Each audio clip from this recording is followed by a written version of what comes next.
kilómetros antes del siglo XIX. Y lucharon entre el 17 y 19, 18 y 19 en el siglo XVIII, buscando la forma de averiguar cómo era la configuración por dentro de la pelvis y cómo harían para medirla y para saber que el muchacho iba a poder salir por ahí. Ustedes recuerden que hay tres elementos importantes en el parto. Primero que todo, ¿quién va a sacar ese muchacho? A ver, ¿quién me dice qué es lo que ocurre en el parto? ¿Es una qué? ¿Cómo dice la definición de parto?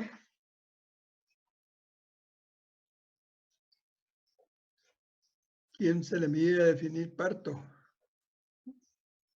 La salida de un feto tras el alumbramiento. No, no sé. Si fuera tras el alumbramiento, no. No. Esas definiciones en obstetricia son sagradas, son únicas, no las podemos alterar, porque entonces estamos hablando de otras cosas. Ciertamente el feto va a salir, pero no es porque él dice, bueno, ya me voy, chao, y sale, y abre, y tiene una llave y sale. No. Es porque alguien lo está echando. ¿Quién lo está echando?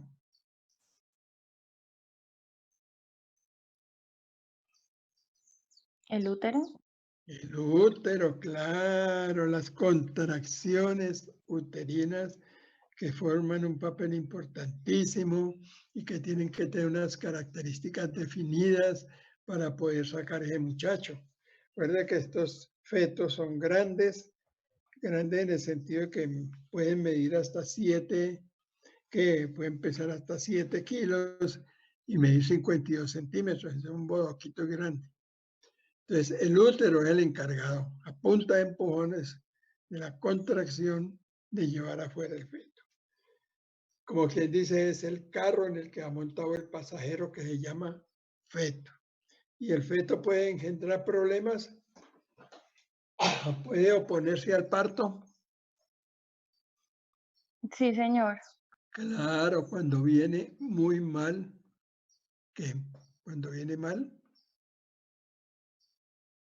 hay una ley que lo rige ahí para que pueda salir. Aquí todo es por leyes. Entonces, cuando ustedes definen actitud del feto, están diciendo cómo está colocado el feto en sus diversas partes dentro del útero, ¿no es cierto? ¿Vale o no vale? ¿Recordaron la definición de actitud? Sí, señor. Ajá. Y entonces, ¿qué es acomodación?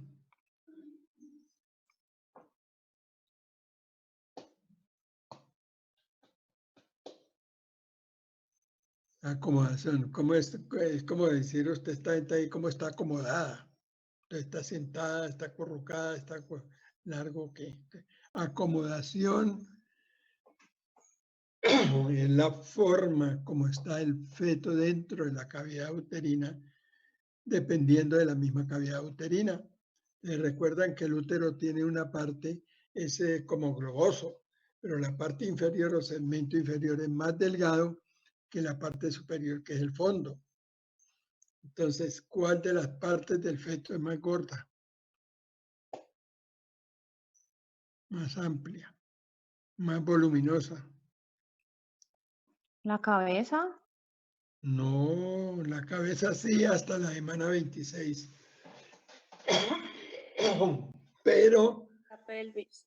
la pelvis, claro, con los muslos. Caramba, me dio la bobada. La pelvis con los muslos, estos hacen un volumen muy grande. Entonces ese volumen se va a la parte más ancha del útero, que es el fondo. Por eso, ¿cuál es el porcentaje de presentación cefálica?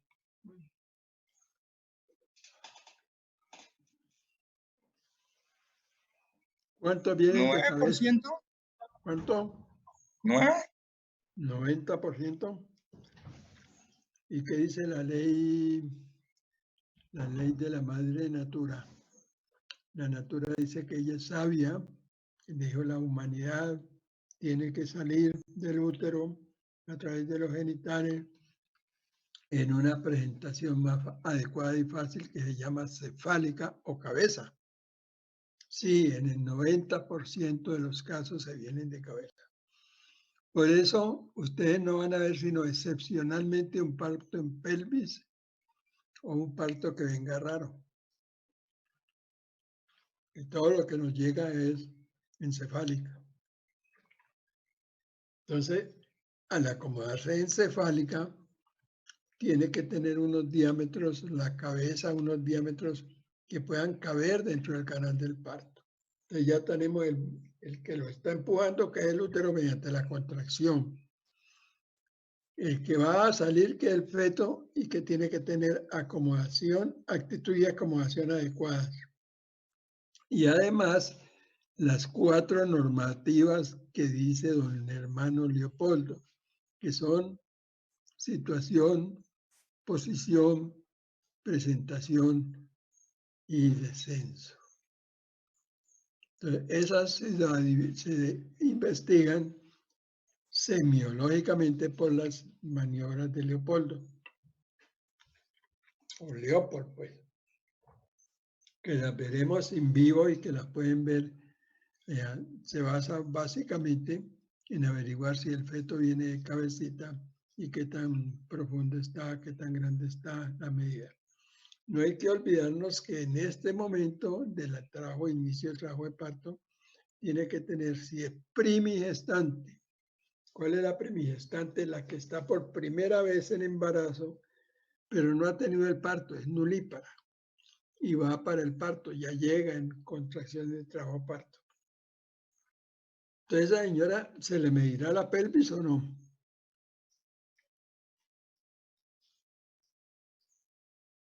Claro. La nulípara sí.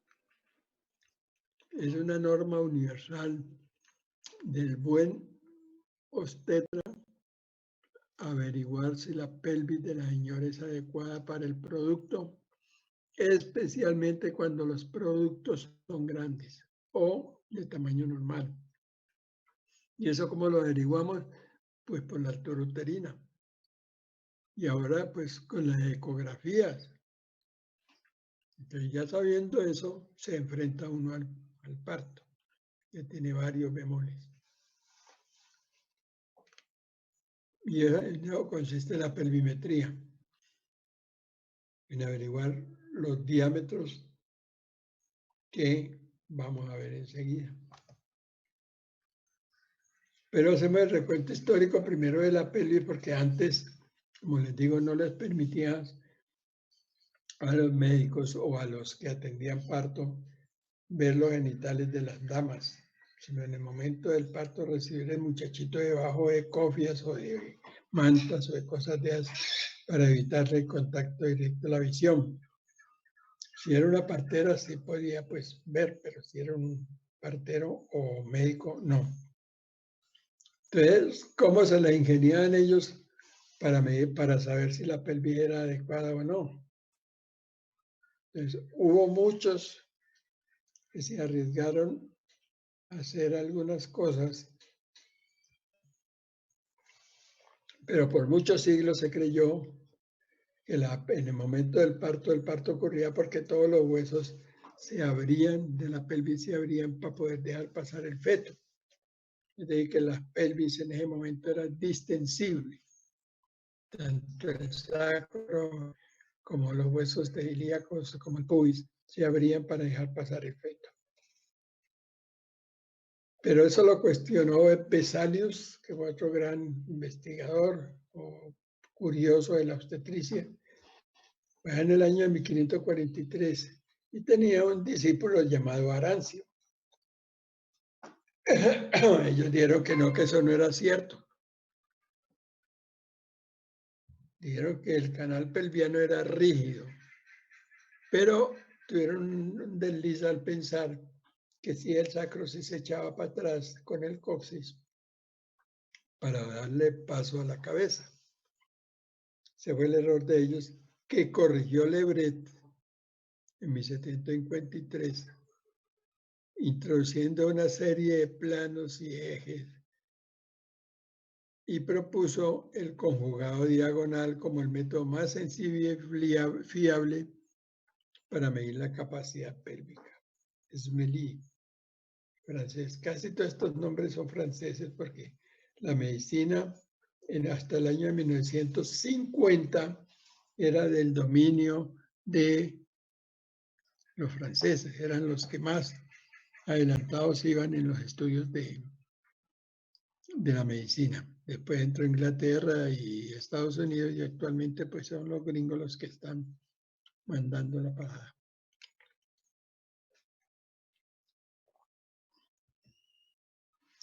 Hay un nombre muy famoso de la medicina que también estuvo muy preocupado por eso de la pelvis, que fue Bodeloc. Ese lo van a oír usted no una vez, sino muchas veces. Y propuso que un diámetro anteroposterior de la pelvis, que era, es decir, la puerta de entrada, como quien dice, se podía medir restando 7,5 centímetros al conjugado externo, y él medía el conjugado externo por medio de un pelvímetro, que era como un compás grandote que colocaba una por fuera en el vientre de la madre, colocaba una punta del compás en el vértice de la apófisis espinosa de la última vértebra lumbar y el otro en la parte media de la cara anterior del pubis. Ese diámetro le daba como 20 centímetros y él decía que restando 7,5, si daba 20, la pelvis era adecuada. Hasta cierto punto tenía un poquito de razón porque permitía la parte de entrada, la superior, pero quedan otras cosas que no se han buscado.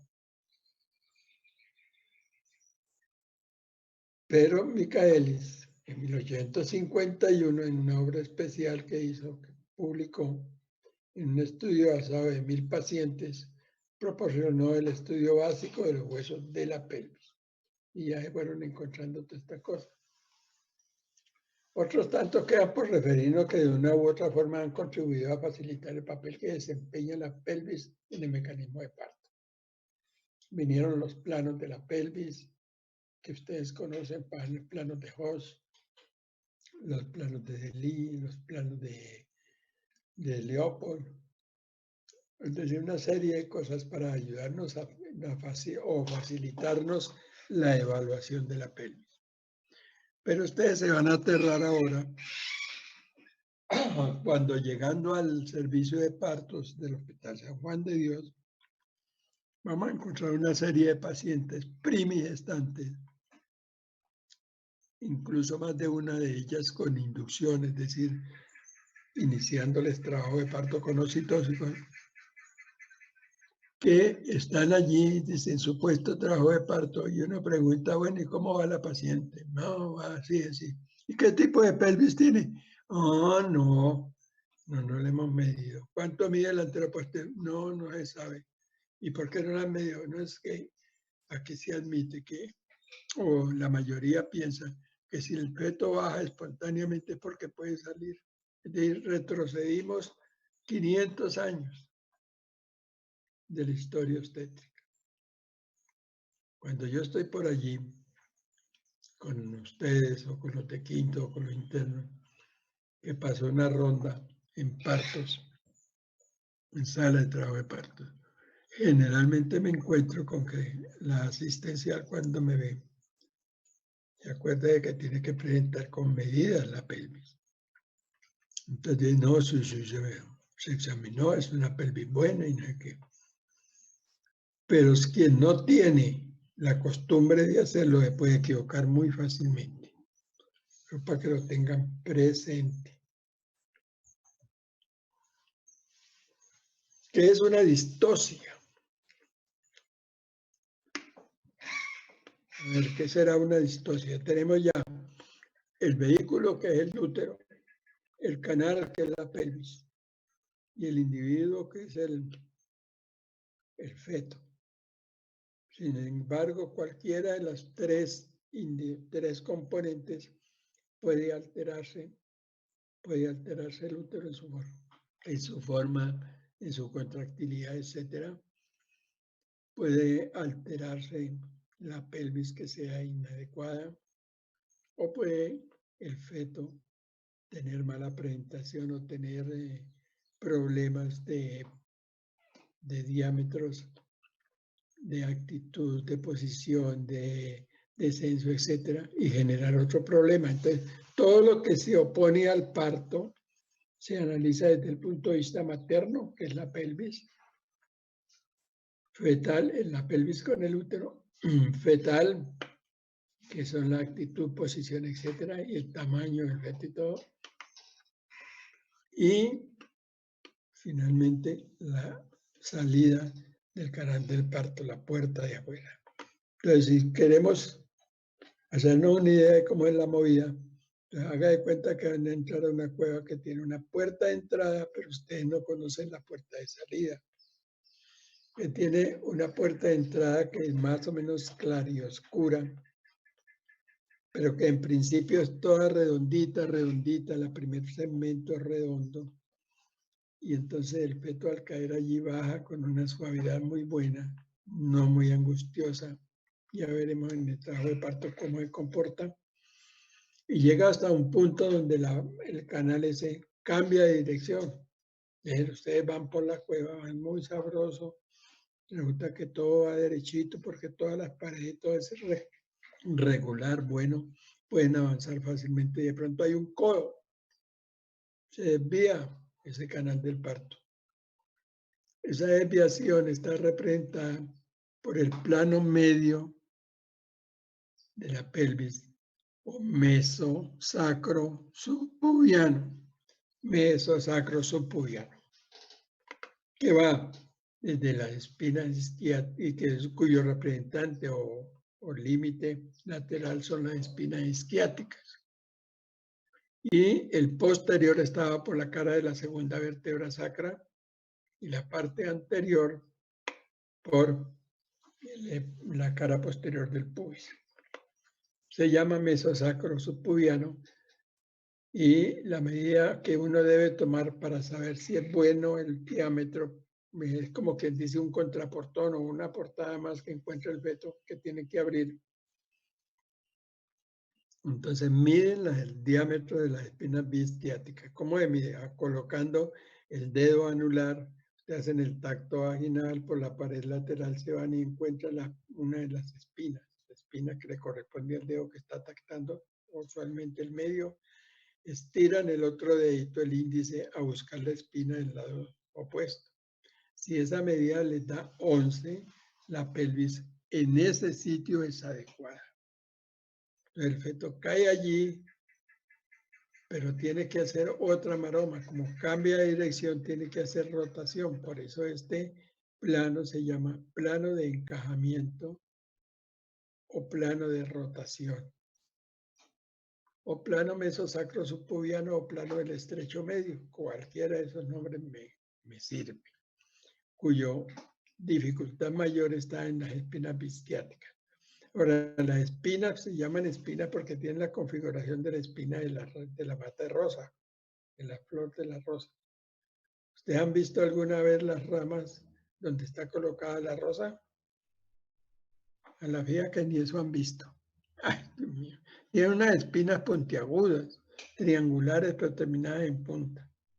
En el hombre las espinas son puntiagudas, largas, igualiticas a esas espinas de la rosa.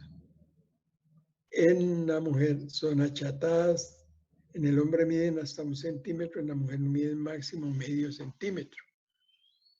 Por eso la salida es de 11 centímetros. Y ese plano representado allí, ahí tiene el feto que voltear la cabecita para buscar la dirección de salida del canal, como quien dice, buscando el camino de afuera.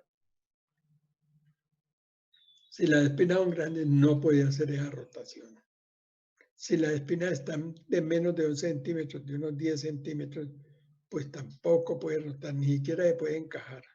Entonces genera una obstrucción del parto o una distocia feto-pélvica. Cuando la distocia es debida a la configuración del feto, el culpable es el feto. Cuando es debida a la configuración de los huesos, la culpable es la pelvis.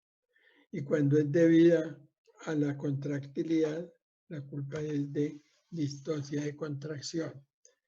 Entonces, para que lo sepan de una vez, todos son distosias. Cuando ustedes han tenido algún familiar que está en trabajo de parto y le dicen, ay, le dice la hermana o le dice la mamá, mire a ver cómo va su hermanita. Y entran y dicen, no, ya está, ya encajó. Entonces sale todo con la cara alegre, una sonrisa amplia. Y va a decir a la familia, no, tranquilos que ya próximamente tendremos el bicho afuera porque ya encajó.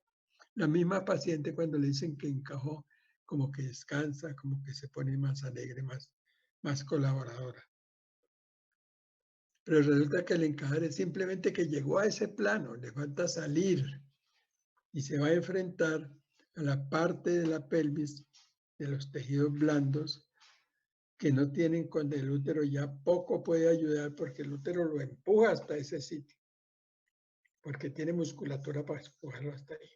Y de ahí en adelante el encargado es el pujo materno, o sea, la contracción y la colaboración de los músculos del piso pélvico. Entonces es muy dependiente de la paciente. Y también tiene la posibilidad de estar estrechado hacia afuera, es decir, que en lugar de seguir las paredes paralelas, se van como uniendo una con otra. ¿Cómo lo sabe usted?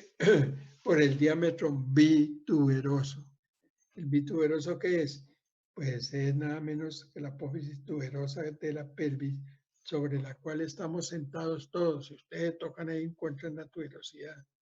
La paciente en posición ginecológica para el parto, el puño de la mano normal, no una mano de muñequita, no, una mano normal, mide más de 11 u 11 centímetros.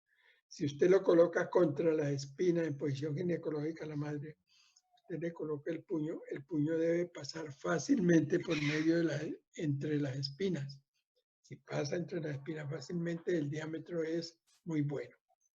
Si lo quiere medir medido, entonces coloca un dedo gordo de su mano izquierda y el otro dedo gordo de la mano derecha, cada uno sobre la tuberosidad, y le dice a algún amigo o usted mismo con una regla mide cuál es la distancia.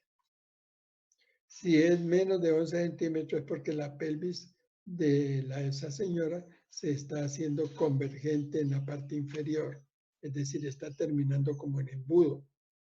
Y si termina como en embudo, pues la cabeza no va a poder pasar y se genera una distosia,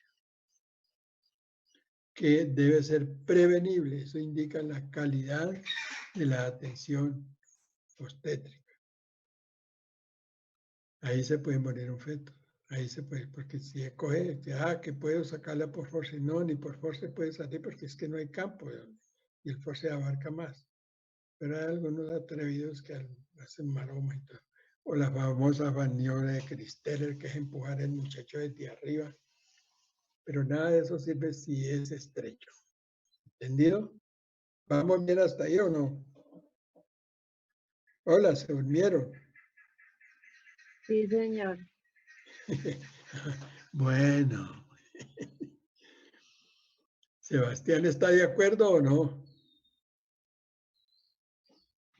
Tranquila, profe, que ya tomamos cafecito. Sí, señor, sí. Ah, bueno. Ajá.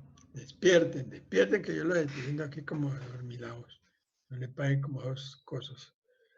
Bueno, entonces, hasta ahí estamos con buen conocimiento de lo que es la pelvimetría y para qué sirve la pelvimetría.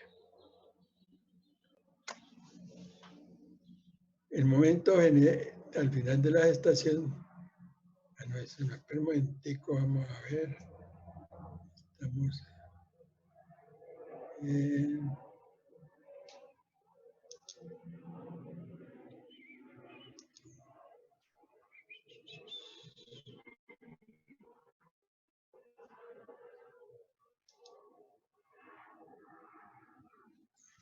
Otra cosa que hay que medir es que los fetos, la cabeza del feto es más bien redondeada. Entonces, el arco subpúbico por debajo, el subpúbico, tiene que tener también una forma redondeada como para que calce el feto y se pueda efectuar la maniobra de apoyo para extender la cabeza y empezar la salida del mismo.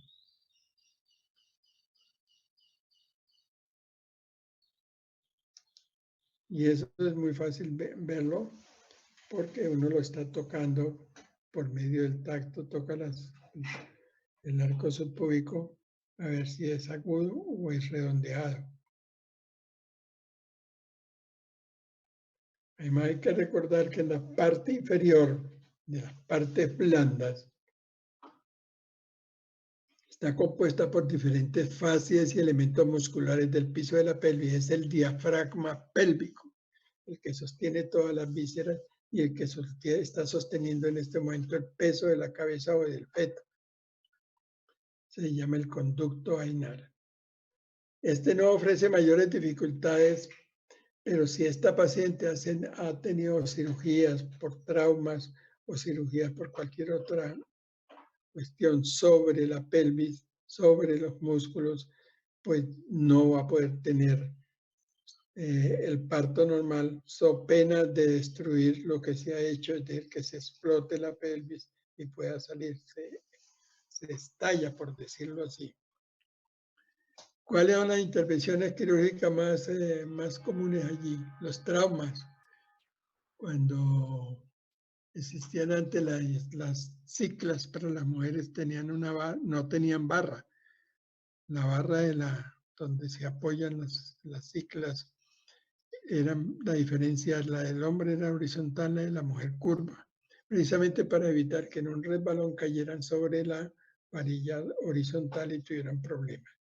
También hay unas jardines con unas cercas que tienen pues pilotes y los pilotes van unidos por barras de hierro o de metal o de cualquier cosa. Se ponen a jugar a tratar de pasar eso balanceando y pueden caer a horcajadas y se rompen el perineo.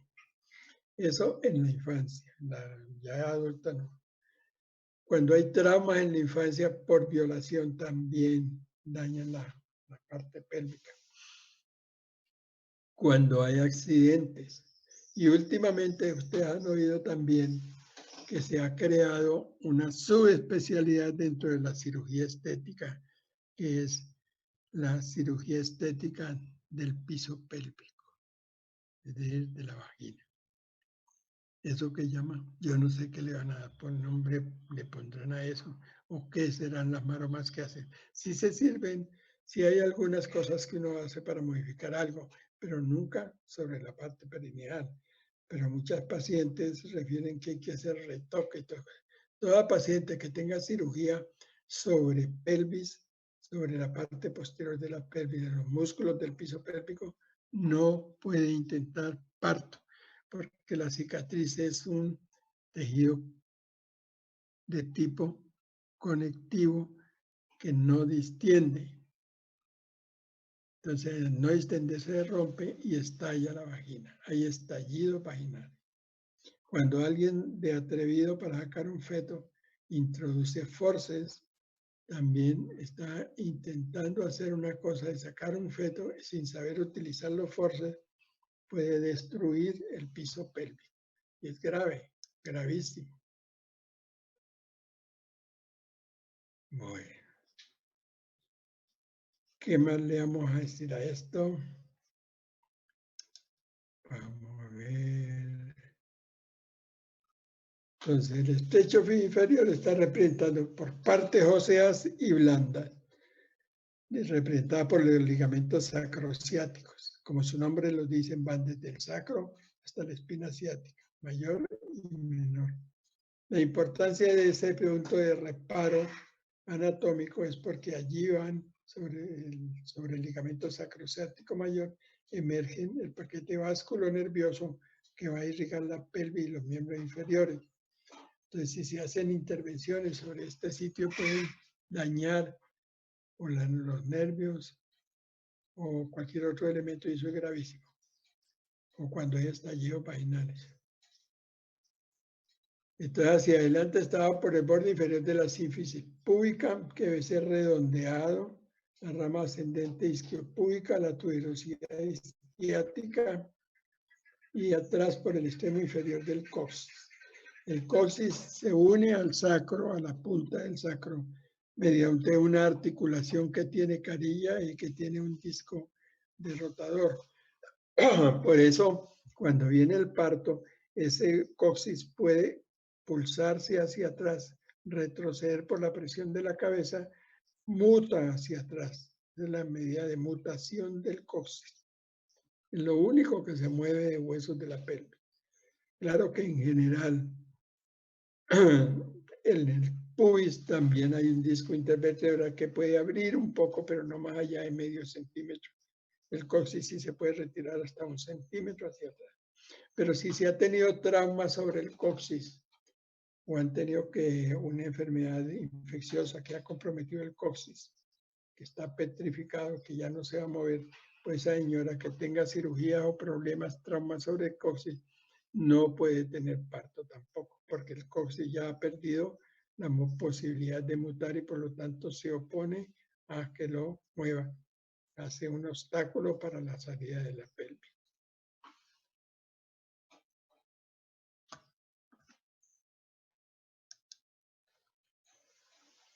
Los planos.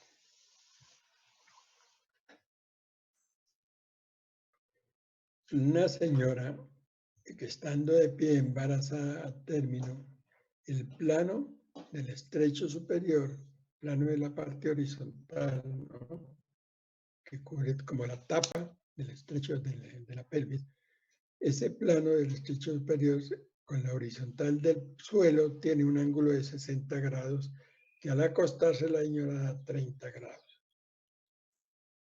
Como las presentaciones se hace contacto con él al inicio de su salida, debemos conocer la dirección que va a utilizar el feto para sortear este paso. Entonces, para eso tenemos que conocer el eje del estrecho. ¿Qué es un eje de un plano? Geometría de bachillerato.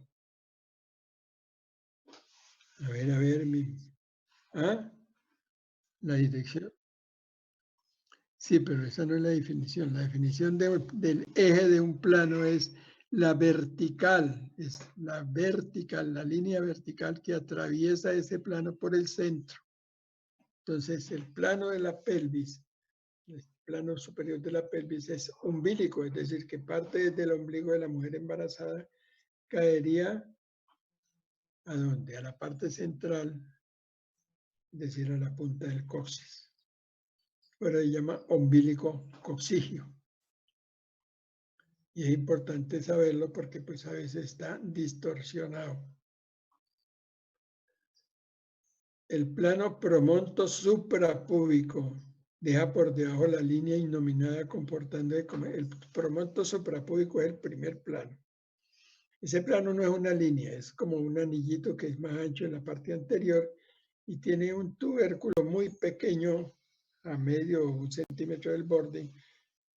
Tiene nombre francés, pero no lo decimos para no involucrarnos en problemas. Y esa parte es la más estrecha de la pelvis arriba y por eso se llama el plano anteroposterior o promonto suprapúbico. Promonto suprapúbico. ¿Qué mide? ¿Cuánto mide el plano de arriba? Como mínimo 10.5 centímetros. Ese fue el plano que el discípulo de Bodelock encontró y que determinó que el plano conjugado diagonal, es decir, tomando los dedos introducidos por la vagina, o sea, por la